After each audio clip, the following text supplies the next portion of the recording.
इथे महासभा आयोजित केली होती। त्याच्यातील महत्त्वाचा विषय म्हणजे करवाढीचा। आपल्याला आज बघितलं असेल की आज जवळजवळ 60% करवाढ केलेली आहे BJP सरकारने, परंतु आजही नगरसेवक ते मान्य करत नाही, महापौर मान्य करत नाही की करवाढ केलेली आहे। परंतु ही करवाढ लोकांना अनपेक्षितपणे केलेली आहे, दुर्लक्षित करून केलेली आहे, याचा आम्ही धिक्कार करत आहोत। त्याचप्रमाणे अनेक असे विषय होते जे विरोधातले होते, लोकांच्या विरोधातले। आज तुम्ही बघत असाल या महासभेमध्ये DP प्लॅन रद्द केला। आज जवळजवळ 10 वर्षापर्यंत आपल्याला शहरासाठी DP प्लॅन नाही आहे, परंतु तो विषयी ह्या महापालिकेतील सत्ताधाऱ्यांनी रद्द करण्याचा प्रयत्न केलेला आहे। म्हणजे आपण अजूनही 10 वर्ष मागे गेलेलो आहोत। म्हणजे हा BJP सरकारला विकास करायचा नाही तर आपल्या लोकांचा विनाश करायचा आहे। यांना फक्त आपला स्वतःच्या एखाद्या प्रायव्हेट कंपनी असू दे किंवा नगरसेवकांचा विकास करायचा आहे। यातील कित्येक नगरसेवकांना हा विषयही माहीत नाही, परंतु बिचारे नगरसेवक खरं म्हणजे कठपुतळीसारखे त्याला होकार देत आहे।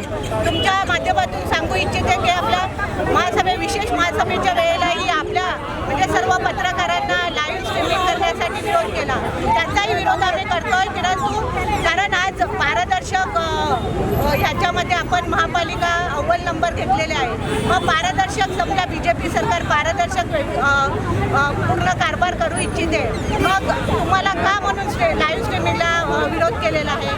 आज संपूर्ण देशामध्ये किंवा संपूर्ण जगामध्ये आपण लोकांना पारदर्शक किंवा डिजिटलायझेशन करू इच्छितो, परंतु महापालिकेतील महापौर असू दे, उपमहापौर असू दे किंवा BJP सत्ताधारी असू दे, यांनी पूर्णपणे आपल्याला फक्त एखादं बहुमत, राक्षसी बहुमत मिळाल्याप्रमाणे वागत आहे। त्याचा आम्ही धिक्कार करतो, निषेध करतो आणि पुढेही याचं आम्ही वारंवार असे आम्ही आंदोलन करून आलेल्या लोकाविरुद्ध असलेल्या विषयावर आम्ही निषेध करू। आज मीराबंदर शहराच्या माध्यमातून सत्ताधारी पक्षाला जो एक माज आलेला आहे, त्यांनी तुमच्याही अधिकारावरती जी गदा आणली आणि आज त्या महासभेमध्ये जवळजवळ 60% कर त्याने जो वाढवलेला आहे।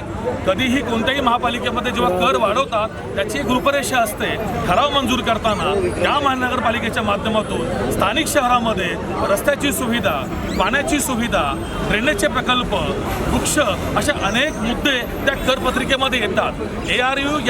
AVR या गोष्टीवरती तो कर लावला जातो, परंतु या महापालिकेने कोणत्याही प्रकारच्या नागरिकांची सुनावणी न घेता, नागरिकांना ऑब्जेक्शन घेण्याचा हक्क न देता सरळ बेकायदेशीरपणे त्या दिवशी विषय पत्रिकेमध्ये असा विषय नसताना सुद्धा फक्त 78 नगरसेवकांच्या जोरावरती हा ठराव मंजूर केलेला आहे। या ठरावाच्या विरोधामध्ये शिवसेना सर्वसामान्य माणसांसाठी या ठिकाणी जमलेली आहे आणि आता हे निवेदन देऊन आदरणीय महापौरांना आम्ही हे सुचवणार आहोत की लवकरात लवकर याचा फेरविचार तुम्ही करायचा आहे, हा तुमचा कर रद्द करायचा आहे, अन्यथा पूर्ण मीराबंदर शहर जन आक्रोश आंदोलन याच महापालिकेवरती चालून घेऊन येईल।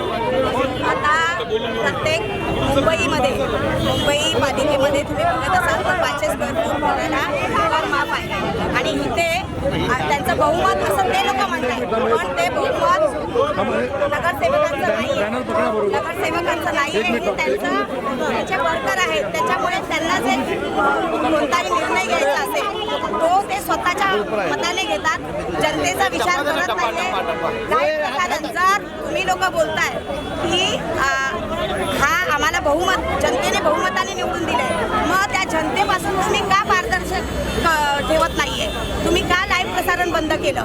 तुम्हाला म्हणजे इथे जे नगरसेवक आहेत ते नगरसेवक नसून 7-11चा स्टाफ आहे, हे आमचं म्हणणं आहे आणि ह्याला आम्ही निषेध व्यक्त करतो। सेकंड नंबरवर आली महापालिका पारदर्शकतामध्ये। आज पारदर्शकता कशा प्रकारे दिसत आहे, काय सांगणार त्या संदर्भात? बघा, हा महासभेत जो ठराव आणला आहे तो लोकांवरती अन्यायकारक ठराव आहे। त्याच्यासाठी आम्ही तो ठराव कॅन्सल करण्यासाठी निवेदन देण्यासाठी आज आलेलो आहे आणि हा जर ठराव त्यांनी कॅन्सल नाही केला तर आम्ही मोठ्या याच्याने प्रमाणात इथे आंदोलन करू आणि मग लोकांना रस्त्यावर। पुढची भूमिका काय असणार? हे ठराव माघार नाही घेतलं तर पुढची भूमिका काय असणार?